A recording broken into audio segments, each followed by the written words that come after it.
there's been a huge police presence, a lot of media attention. Could you tell us why this case is so important?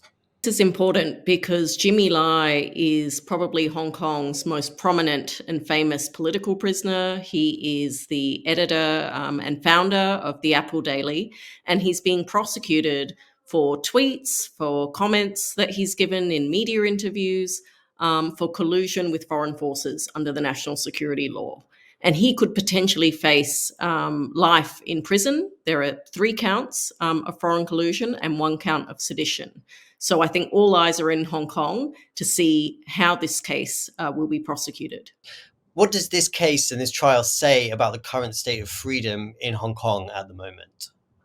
Well, I mean, Hong Kong's freedoms have been drastically eroded ever since the passage of the national security law. I mean, it makes all sorts of things that are unremarkable in a democracy suddenly illegal. It's had a huge chilling effect, not only in terms of the near daily protests that were occurring, basically being reduced to nothing, but journalists have had to leave Hong Kong. We're in a situation now where Hong Kong, which was once this bastion and center for press freedom in Asia, is now, really amongst one of the worst places to be a journalist. And this trial is set to go on for the next couple of months at least. What will you be looking out for? And so far, we have seen that in the pretrial proceedings, all sorts of due process violations. So, for instance, this is not going to be a trial by jury. This is a trial by hand-picked judges that have been selected specifically to deal with national security cases.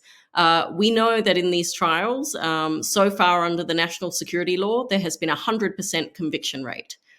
So things really are not looking good. We expect, that it's very likely that there will be a conviction. We know that Jimmy Lai was refused counsel of his own choosing. So from start to finish, even up until this point in all of the pretrial proceedings, we have been really, dismayed by the way in which the judiciary and the judicial independence that Hong Kong was once famous for has clearly been eroded when it comes to how the national security law is being prosecuted.